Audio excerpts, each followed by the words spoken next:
Hi friends, welcome back to the channel.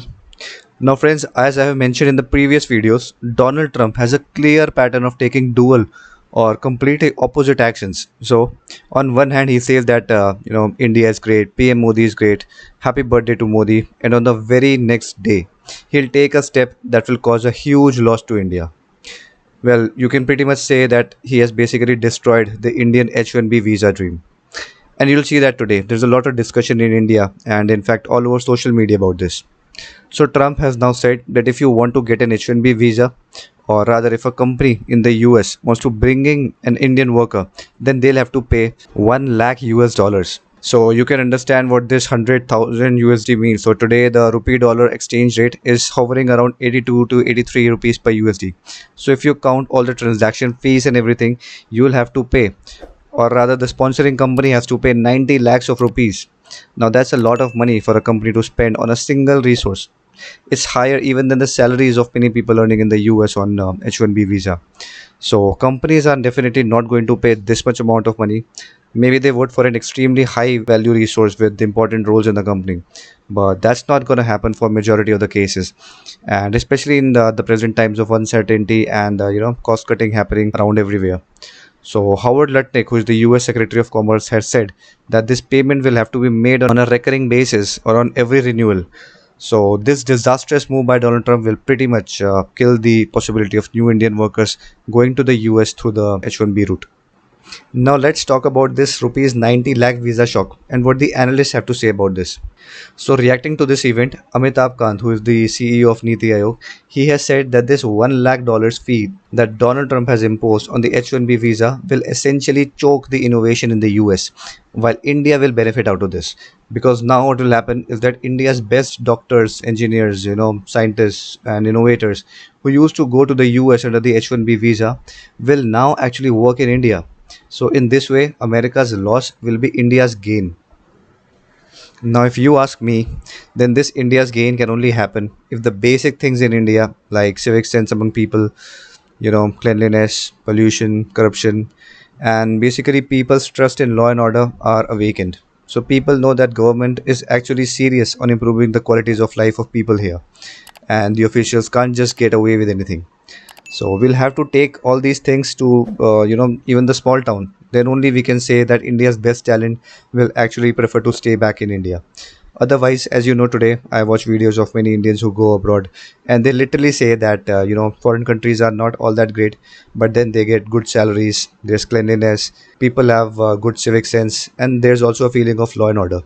So if we bring all these aspects to India, then I think 80 to 90% or a majority of Indians wouldn't want to leave their country.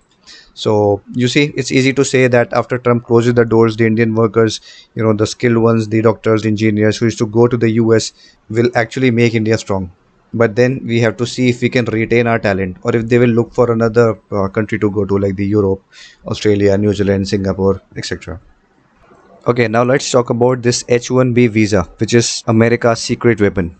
So to answer why this H1B visa is a secret weapon for the US, then a very famous American scientist has a very famous viral shot where he says that it's because of this particular H1B visa that the US tech companies have dominated the world.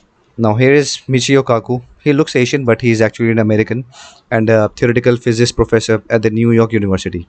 He has written many popular books, and he says, and I quote, the US has a secret weapon, and that secret weapon is the H1B. Without the H1B, the scientific establishment of this country would collapse.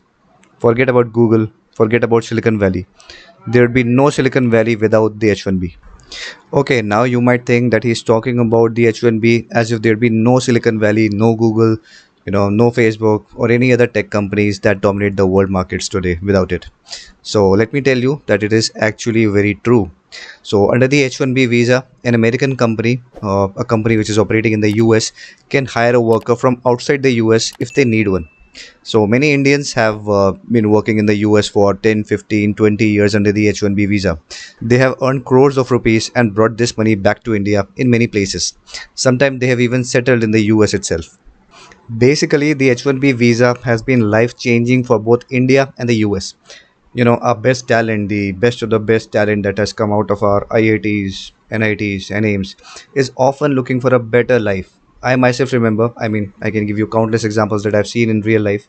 Many brilliant scientists who could have done a lot by staying in India and contributing to ISRO or DRDO went to the US under this H1B visa for better salary, and they've also earned a good amount of money for themselves. And in return, the US also got the best workforce in the world. So that has been a win win situation for both the countries.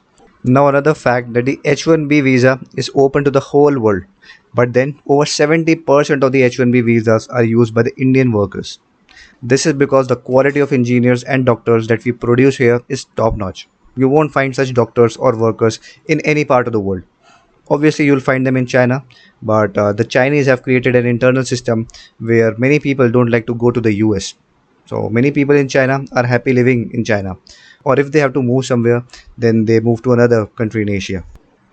Now let's talk about the political drivers and the economic fallout of this particular step. So you might be wondering here that Indian people were working in the US and making money, and also the US companies were flourishing because they weren't getting a workforce like India's. So then what's the problem? What are the reasons for this? Well, you see that the jobs in US are becoming very scarce now. And Americans have been telling Donald Trump for a long time to end this particular H1B visa. They say Indians come from outside and they primarily do data scientist jobs, coding, and various other programming jobs. And us Americans who were born in America don't get a chance to do these high end jobs in our own country. Now, in response to this, many American industrialists, including Elon Musk, have said that America does not produce a workforce of that quality that can easily replace the H1B visa workers. But Trump is a politician. He has to please the public. The public demanded, stop the Indians, they're taking away our jobs. So Trump has taken this big decision straight away before the midterm US elections to essentially please the US voters. Now, two things will happen with this move by US. Number one, the quality of these US tech companies will definitely fall. I wouldn't be surprised if in the coming time you see the shares of leading US tech companies are also falling. However, I must add one thing. The $1 lakh rule will not apply to the Indians who are already working in the US under the H1B visa and are currently in the US. This is for those Indians who have just finished their studies and now want to go to US to work. They are the ones who are going to face this problem. And most probably Indians will explore other countries like Europe, Australia, and UK and other countries. And number two, what will happen is that these Indians who used to send around 20 to 30 billion dollars in remittances to India every year by working in the US, so this huge foreign remittance will also see a significant drop. Now there are still many high-end Indian workers who are in high demand in the US, and companies will be willing to pay $1 lakh for them, but then that will be a very rare case. Now let's talk about India's part to self-reliance. So PM Modi recently gave a very important statement regarding all this. He says, and I quote, an Atmanirbhar Bharat or a self-reliant India is the only cure for 100 sorrows. But if you ask me, it's not just about a self-reliant India. We also have to ensure that we properly fix our civic sense, the air quality, healthcare, law and order, and various other things here, which our politicians have ignored so much over the years and never really took any serious steps to actually fix the situation. So when Indians go to a small country like Vietnam, they feel like, wow, what a country. Simply because the traffic is moving in an organized way, no one has actually spit on the roads. People have good civic sense, they have patience, and they don't honk continuously on the roads. We have to bring all these basic necessities to India first, right?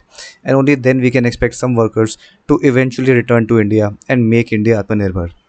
So we can finally say that the era where Indian workers used to go to the US and earn billions or crores of rupees can come to an end.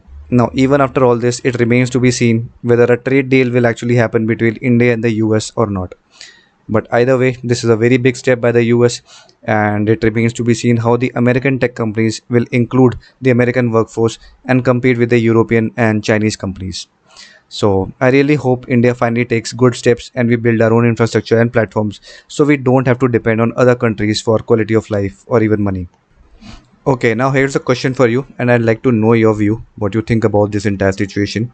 So the question is, what should India do after the Trump's $1 lakh H1B visa fee?